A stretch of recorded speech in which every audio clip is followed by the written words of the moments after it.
I had an interview yesterday that I was asked a hypothetical question.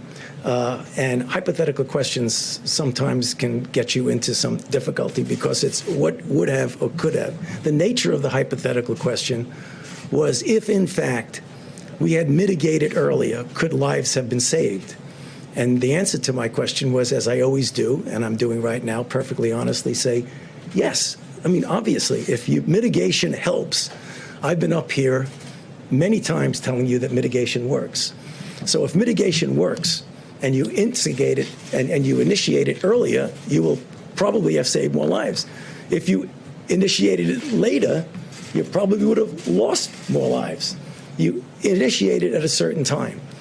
That was taken as a way that maybe somehow something was at fault here. So let me tell you from my experience, and I can only speak from my own experience, is that we had been talking before any meetings that we had about the pros and the cons, the effectiveness or not of strong mitigations. So discussions were going on mostly among the medical people about what that would mean. The first and only time that Dr. Birx and I went in and formally made a recommendation to the president to actually have a, quote, shutdown in the sense of not really shutdown, but to really have strong mitigation.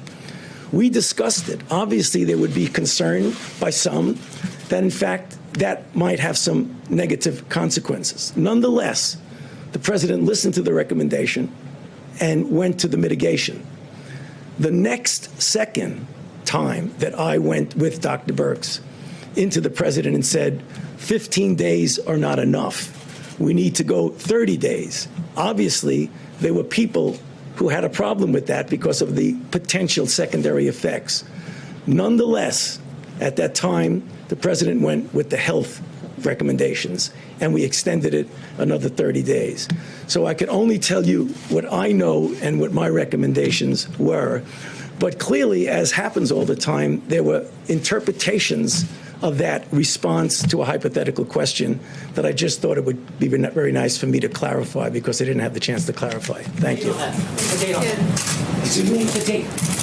You know, to be honest with you, I don't even remember what the date was, but I can just tell you the first and only time that I went in and said we should do mitigation strongly, the response was, yes, we'll do it. And what did you do? Is that the travel restrictions? No, the travel restriction is separate. That was whether or not we wanted to go into a mitigation stage of 15 days of mitigation.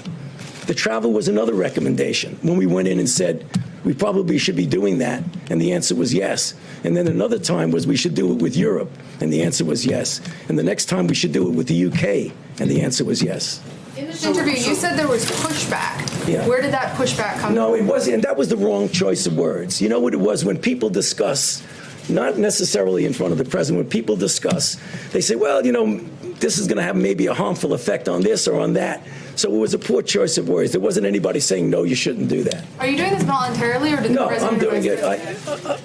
Everything I do is voluntarily. Please, don't even imply that. Hey there, I'm Chris Hayes from MSNBC. Thanks for watching MSNBC on YouTube. If you want to keep up to date with the videos we're putting out, you can click subscribe just below me or click over on this list to see lots of other great videos.